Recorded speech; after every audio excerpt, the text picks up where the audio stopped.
This time on Dragon Ball Z, you're gonna watch Trey and myself, Ryan, as we discuss tons of amazing stuff. We're gonna scream for 9 minutes, we're gonna power up for another 20 minutes, and then we'll see where we go from there. What's going on, everybody? You're here for the very first episode of Dragon Ball Z with your boys, Ryan and Trey. What's going on, my man? Ain't nothing much, man. Just living life, living the ball life, as they say. Right, man? You know what?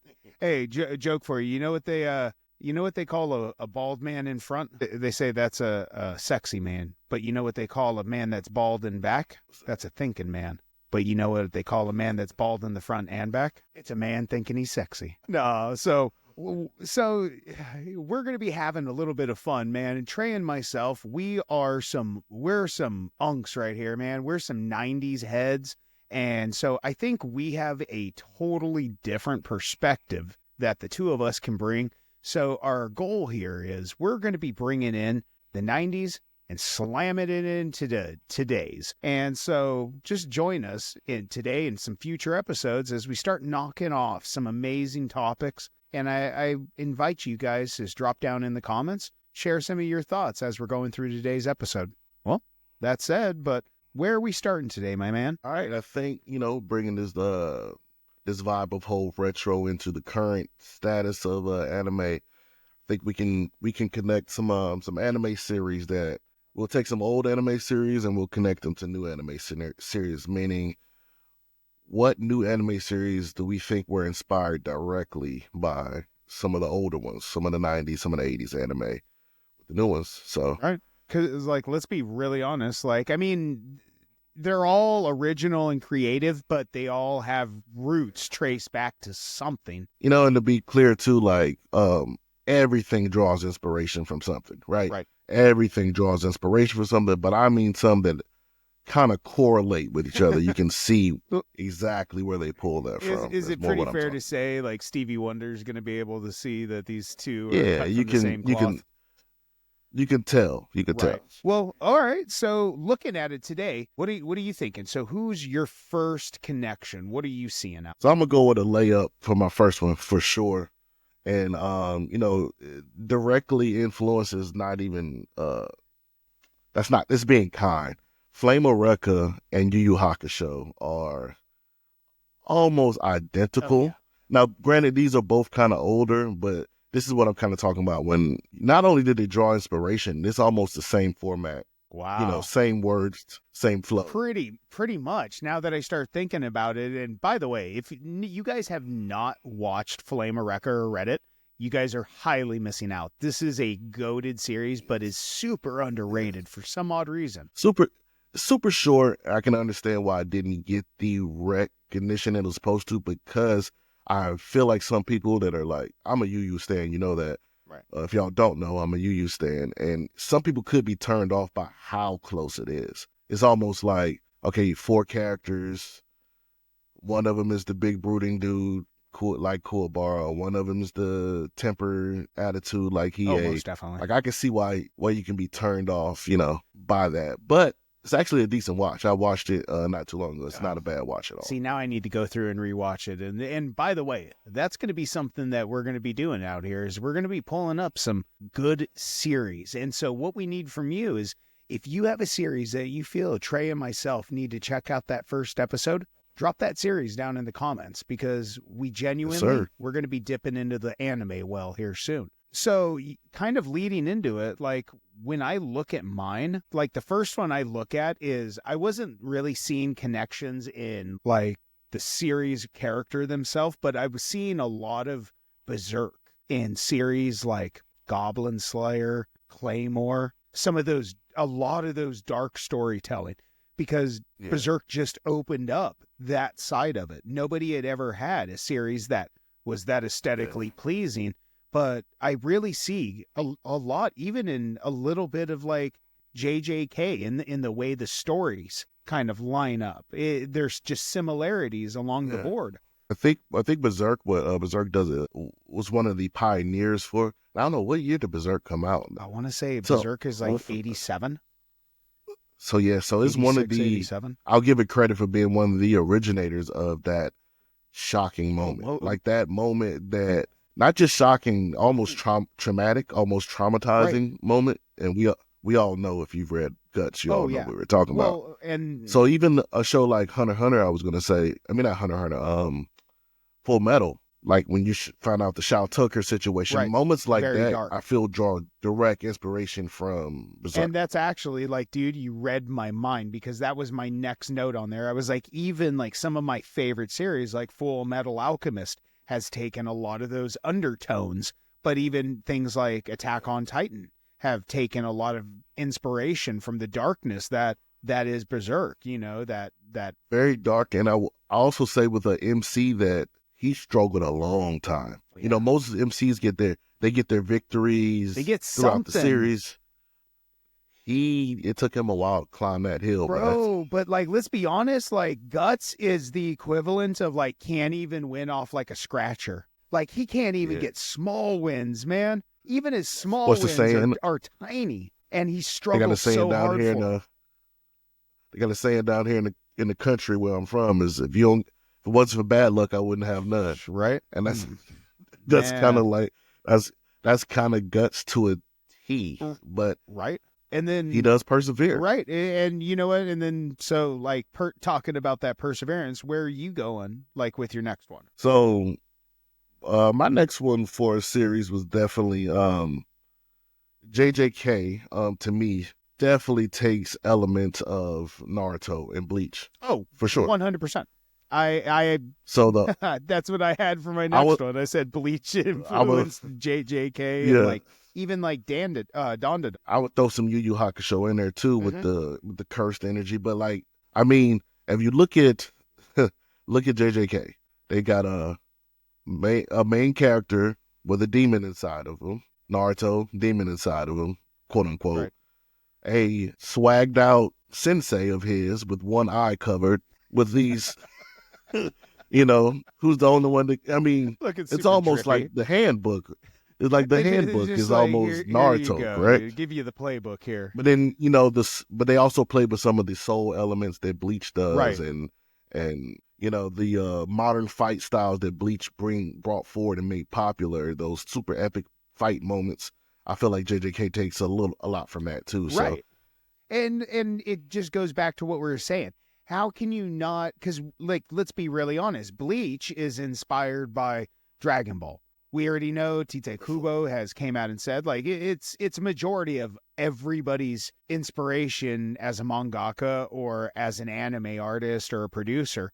And so, really, how would it not be, you know, Gege's frickin' and inspiration wouldn't be Tite Kubo, you know? Right. It's kind of hard not to mention DBZ in these because I feel like a little bit of everything pulls from DBZ, to be honest with you. No, and it really does. Like, I've got a whole list here, and because that was going to be my big one, was like just Dragon Ball as a whole. And we know that Dragon Ball was inspired by A Journey to the West with Sun Wukong. So, but it even, like, you look at series like Hajime no Ippo, and definitely inspired by Dragon Ball, which, by the way, also introduced the martial arts genre in itself. But then you also have things like Baki the Grappler, Naruto, even the God of High School. It was influenced by Dragon Ball, Bleach, One Piece. All of those goated shows were inspired by, and also the man himself. I mean, since we're already on the topic.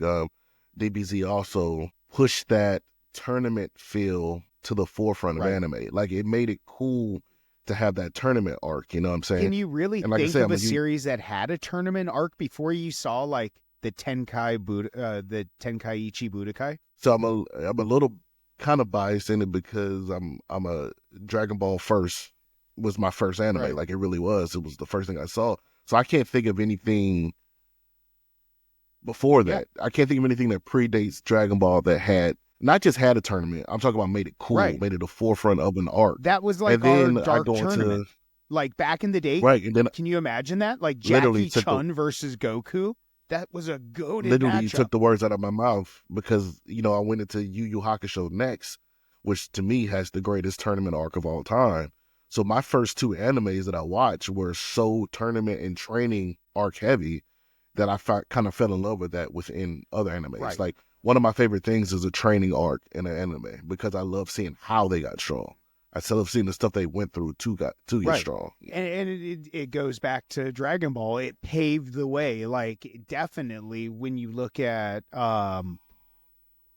Togashi, he was definitely inspired by Dragon Ball. And so I For sure. guarantee as a young kid, he's watching Dragon Ball, and then he now recreates his own stuff, because you definitely get glimpses of Gokus, of these characters, of Vegetas in there, the personalities.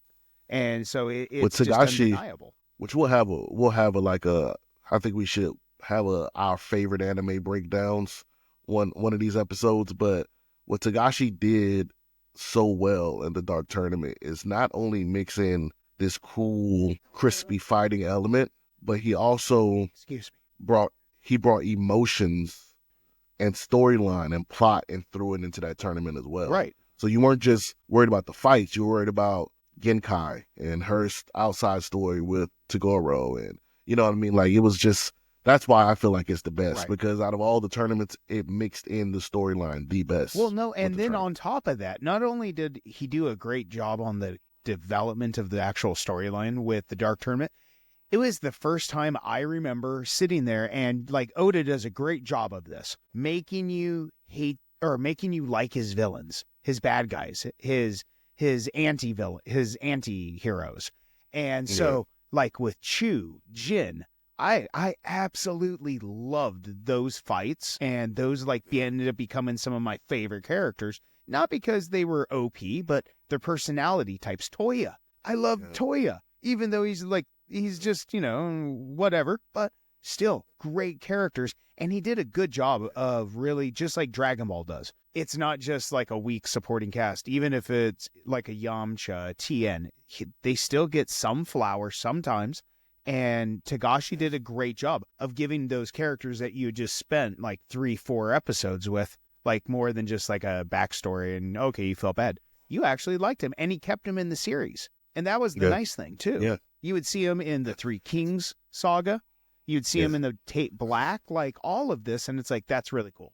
I think they were going to be a bigger part of the Three Kings series as well if he wouldn't have got, sick down that portion. But yeah, but you got another one? Or? Well, so no, that's pretty much runs down my list on it. But like, when we really look at it, like, now we just take it that one step deeper. We look at the actual what characters, like, pretty much, do you think are stolen from other series? I do want to. We can get the characters, but I do have one more that was kind of off kilter for me. It's not quite. I kind of cheated. I kind of bend the rules because this isn't technically an anime. It's not technically an anime, but if anybody's ever watched the Boondocks series, which is one of the funniest series ever, Boondocks is directly influenced by Samurai Champloo and Afro Samurai. For sure, 1,000%. 1,000,000%. The hip hop elements, the fight scenes that they do in the Boondocks are direct correlations to Afro Samurai and Samurai Champloo. Definitely. Everything is. So about just wanted to give that a brief shout out. The integration of the hip hop culture and everything into anime was just unheard of.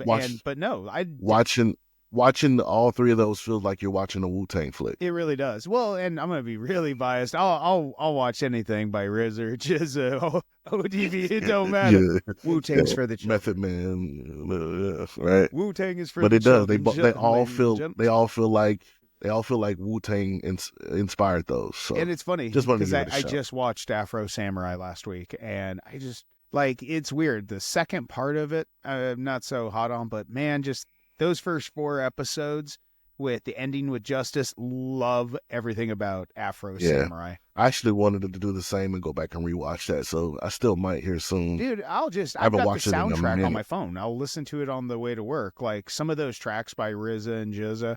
You've got Digital Bobby B on there. Like, there's so many like crazy beats on that soundtrack. It's stupid. Yeah. Oh my God. Okay. So no, I definitely don't think that's like off kilter. Like, Boondocks is genuinely like, and if anybody wants to fight me over it, Boondocks is an anime. I don't care. It's anime. I like to call them anime adjacent. That and Avatar, they're in the family. They get to come in the house. You know what Okay. I'm saying? They at least get to hang out. At least second cousins, you know. All right. So now what we're going to do is we're going to look at some characters that genuinely I think were just ripped off. Like they just copy and pasted them. And so I've got a couple. I've got 6 that I think are just pretty much like carbon copies of one another.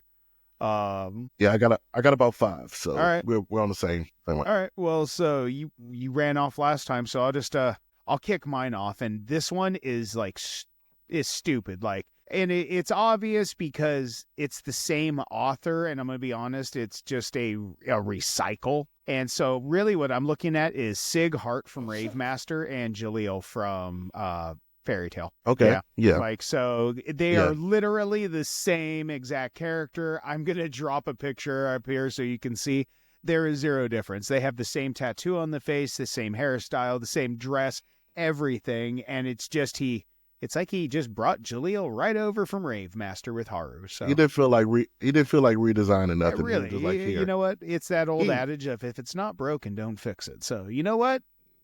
Come on over. You just got drafted waiver trade right here. So what about you? All right. So I got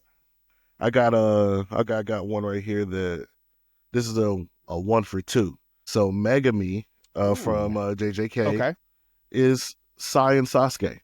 So He is definitely when you really think Sasuke. about it, he's got all of Sasuke's family issues, the family being from a clan that was, not popular. He's the emo boy of the group. But he has Sai's power structure, drawing, making things come to life. And it's crazy because Sai was supposed to be a Sasuke replacement anyway. So there's kind of like this love triangle that they got going on here. When you really think about it. Oh, that's funny. But no, he genuinely is Sasuke. Like all the angst, like he is JJK's If he pulled his cursed spirits from a scroll, he'd be Sai.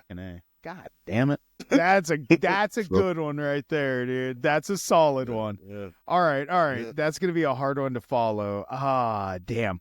All right. I'm going Phaeton from Hunter x Hunter and Levi from Attack on Titan. Yeah. If I was to take Levi, God, my brain always wants to say Levi, but Levi. If I was to take a picture of Levi and stick him right here and just put Phaeton's coat over him, that's Phaeton. And they both got that kind of cult following too. Like the girls love Phaeton for some reason. He's a cold zaddy right there. Actually, technically a hot zaddy, but no. And you know what? They both got that quiet angst. Both the quiet guys in the group, but they're both crazy overpowered, as we saw with the Beast Titan and the Chimera ants. Yeah, like that suit of armor was just ridiculous. But it pretty much is just a carbon copy. Just like, check out what I can do. He just drew this little code over him. He's like, I like this. I get that. I get it. All right. Okay, let me see. Yours is a hard one to follow. I got Light Yagami is direct inspiration for Eren Yeager. Oh, okay. Oh, right. Light might have people both were upset how they handled their end of the world crisis, Fair. Some people say Eren's right, some people say Eren's wrong. We'll debate that another episode. But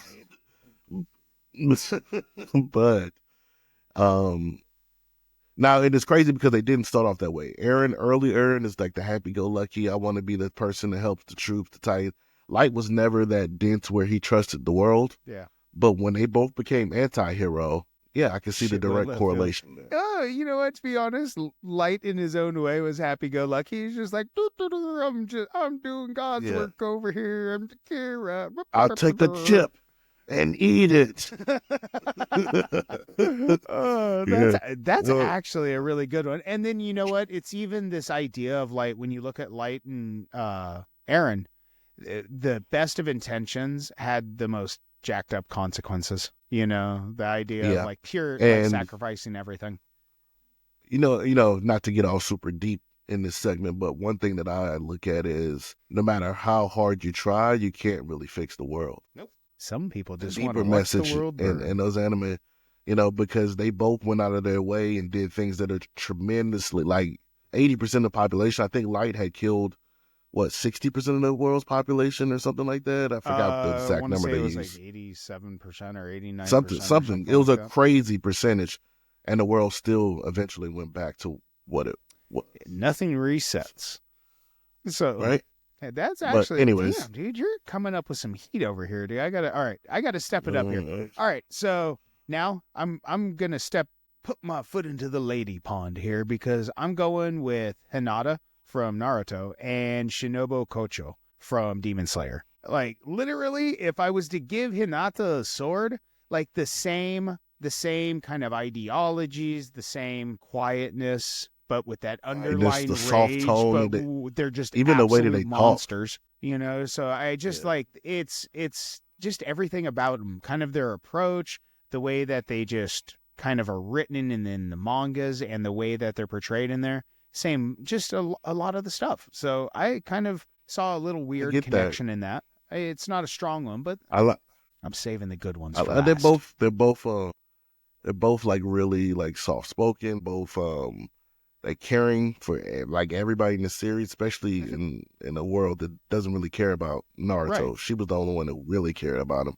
Yeah, I get that. I get that. Shinobu's a dope character. Shinobu's. I absolutely dug her. They did her dirty in the series. Spoiler alert, but still great character. Yeah. All right, where are you going, man? Because my next two are going to be absolute beasts. I promise. Okay. So I'm gonna just stay in that Demon Slayer pool, and this one isn't a match for match like directly, but even the author has admitted that Kenshin has inspired Tanjiro. So that's where Tanjiro gets a lot of his drip inspiration from. His always do the right attitude. He said a lot of that came from. I just read a interview not too long ago. Even though the Kenshin author, we won't talk about that, but Kenshin himself as a character, you can see a little bit. Tanjiro's more like the 2025 version of him. A little bit more extreme, a little bit more outspoken. He goes through a hell of a lot more too, because he's fighting some stuff that Kenshin didn't have to fight. But yeah, you can see the correlation in the characters. I definitely can see it, especially with Kenshin being written as a Meiji era manga and series. I can definitely see the interpretations and where a lot of Demon Slayer's designs still come from that, futile Meiji era of Japan, but they just kind of upped it a little bit with the drip and the color schemes and all that. Right. Okay. I can definitely see that one. And that one we know is, like you were saying, that's tracked. He's even came out and shared about that. So, like, nice one. Okay. All right. This next one, I swear to God, is like the literal same one. I'm looking at Kenshiro from Fist of the North Star and Jotaro Kujo. Yeah, I knew you were going to say before you said it. Yeah, absolutely. Literally. 1,000%. 1,000,000%. And I'm here for it. I'm not mad at a man. Araki, like, definitely. If you took inspiration from a goated series like Fist of the North Star, that's a great place to start. So, but that one is literally, if I was just to draw a jacket on Kenshiro, like, and put a hat on him. Kenshiro doesn't get enough credit for being the original stand user. Fuck. He Dude was an absolute beast. And now he's a monster. Don't worry. All right, yeah, that's a great one. Like, so homeboy quoted that shit. So, all right. Where are you going for your last one? Because I got one more heat. The other one I think is. So how about Muzan and Michael Jackson? No, I'm just playing. Yes. Michael Jackson didn't die. He just went to Demon Slayer. I'm gonna go with the layup here. Asta is Goku and Naruto, just fused into one little Black Clover version of them. He gets his training, his optimistic side from Goku, and he gets the demon within. How many people ripped off that portion? Right. Which we can go back to Yusuke actually being the first to that, but we'll give Naruto because he lived with the demon within inside him. And then also that never turning down the fight, and then his rivalry with Yuno kind of mirrors Naruto and Sasuke. I could see that. I wouldn't even say Sasuke or Goku or anything, just Naruto. cranked up to 11 with the screaming and the Yeah. yelling and all the time. Like, just let's bring it down a little bit. Just a The little only reason I tranquilo. put a little Goku in there, is because one thing Naruto doesn't get enough credit for in his series is Naruto did have moments where he generally was sad. He generally was not feeling it. Like he was when Jiraiya passed away. He had some complexity in that character. Goku's always happy. The world could be blowing up, and he will find a reason to still be like, "Well, I got to fight." There it is. You know. Thanks again. And I think Asta falls more in line with that than Naruto does have his spills. I mean, the dude was eating spoiled milk in his crib at 7, so like All right. he has a little bit more. All right. So for my final one, and this one basically, like, all right, so I'm going Shanks from One Piece. And basically, Homeboy took the off season and went and just shipped over to Fairy Tail and lived a life as Gildarts. Like, Yeah. I'm just gonna be over here doing some shit, guys. Like, you call me back, man, and then just got redrafted to One Piece. He's just like, hey, we're calling you back. We know you went into retirement, but we need you right now, man. You're going to be something important. One Piece. We need more Shanks, man. Oh, dude. It's been enough of him hide behind the. We get it. Bring him on out now. Let's see him full action, full throttle. I mean, they bring him out here and there, but we want to see full on arc with Shanks. Let's go. It's See. about that time. I'm cat a corner to that. I'm on the dragon needs to stand on business. He's been talking some good stuff, but he needs to stand on all 10 and he needs to run them ones with someone real quick. Yeah, we'll make it happen. We gotta You we gotta. didn't even run them ones, run them threes, man. We definitely got enough real estate in One Piece for him to have done it by now.